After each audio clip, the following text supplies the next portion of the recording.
Welcome to Linden Capital Advisors, where financial freedom is just around the corner.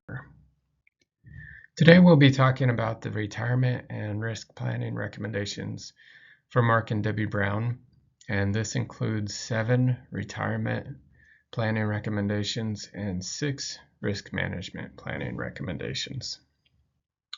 Our first recommendation for them is to continue with their current mortgage as is, with an interest rate of 2.5% and a 15-year payoff time frame. They have a really good interest rate at 2.5%. And one of the questions they had is whether it's better to pay off their mortgage debt before retirement or to continue with their mortgage as is. So what we're recommending is that they continue with their current mortgage as is.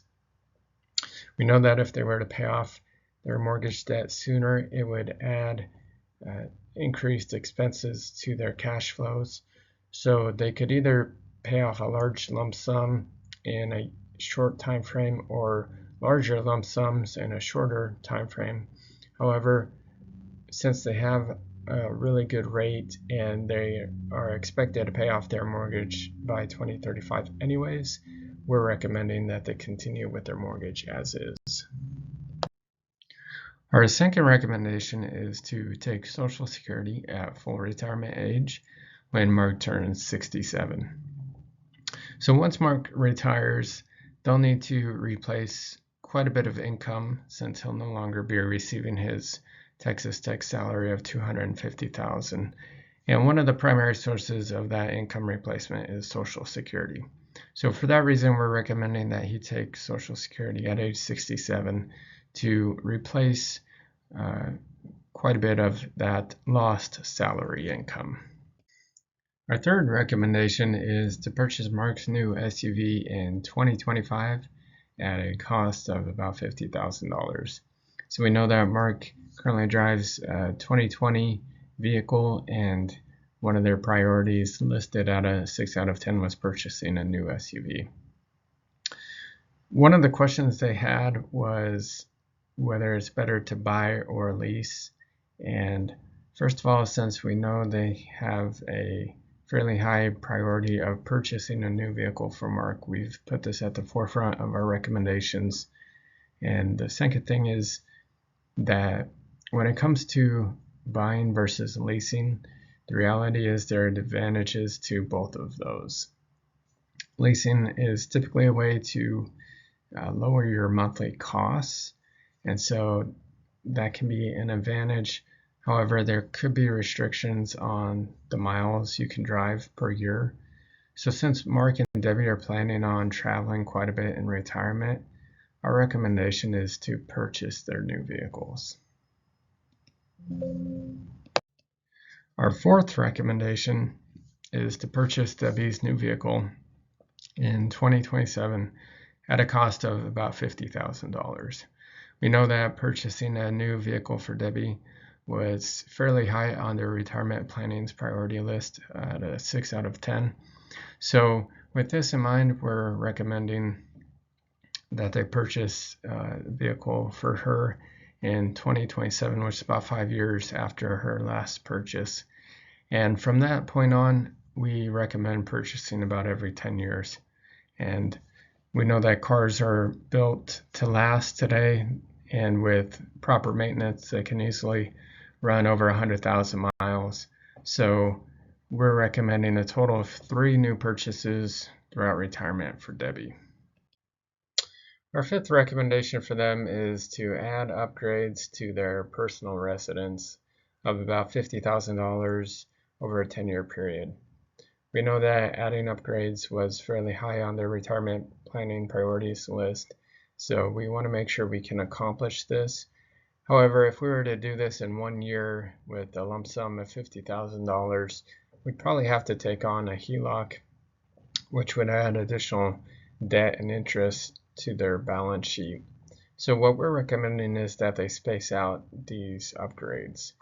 And by spending about $5,000 per year on their upgrades, this makes adding in all of those upgrades much more doable for them. So that's our fifth recommendation for them. Our sixth recommendation is to hold off purchasing a vacation condo and take advantage of travel opportunities by using vacation rental services. So there are lots of advantages to purchasing a vacation condo. One is that you always have a nice, comfortable place to stay. The second advantage is that you can build equity in that vacation home. However, it comes with additional debt and interest payments. And we've also seen over time that as people progress through retirement, they may begin to travel less and they don't make it as often as they would like to their vacation home. So it sits empty for most of the year. And since there are additional costs with purchasing a vacation home, what we're recommending for them is to instead use Airbnb or some kind of lodge or resort style amenities to offer them a place to stay. Our last recommendation for them is for Mark to teach part-time for the first 3 years of his retirement. We know that Mark would like to retire in the next 4 to 7 years, and by teaching part-time, he'll actually be able to retire in the next 3 years. And teaching part-time also adds an additional $50,000 per year of income in those first 3 years of retirement, which helps their cash flows quite a bit. So for this reason, we're recommending that he teach part-time for the first 3 years of retirement.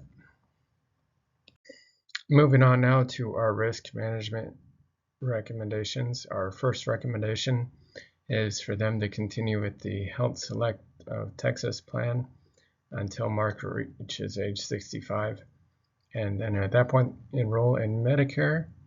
And when Mark retires at age 67, then enrolling in the Health Select Medicare Advantage plan through their retiree benefits. Our second recommendation is for them to purchase a combined long-term care coverage policy. We know that people are living longer and the costs of covering long-term care keep increasing. So we want to make sure that if they were to suffer from any kind of chronic illness, they have adequate coverage. One of the benefits of purchasing a combined plan is that they'll receive a discount.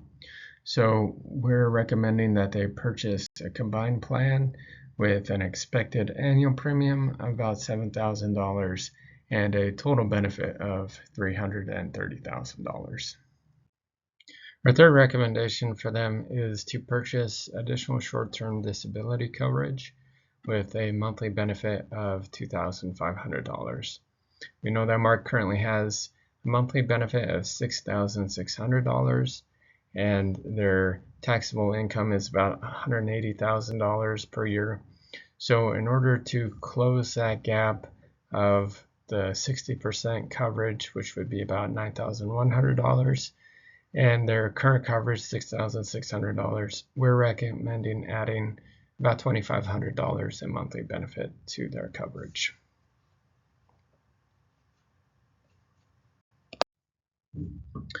Fourth recommendation is to add 50% extended dwelling coverage endorsement to their homeowners insurance. So we know that the value of their home has doubled, and since it's gone from $300,000 to $600,000, by adding 50% extended dwelling coverage, this would get them close to the actual fair market value of their home today. Our fifth recommendation for them is to increase their car insurance coverage to 100, 300, 100.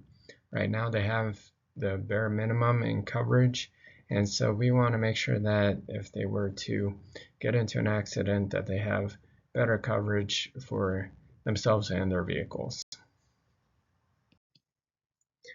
And our last recommendation is to purchase a personal liability umbrella policy with a benefit of $1 million. We know that there's risk everywhere, and it seems that today there's just about liability in anything. So we want to make sure that we can protect our assets, especially moving into retirement, from any kind of risk that's out there. Purchasing a personal liability umbrella policy is a great way to cover these risks, and it's very cost effective. Ultimately, our goal is to help the Brown family achieve their financial dreams by making sound retirement planning decisions and protecting their most valuable assets. And we look forward to implementing these recommendations to help them enjoy the best years of their lives.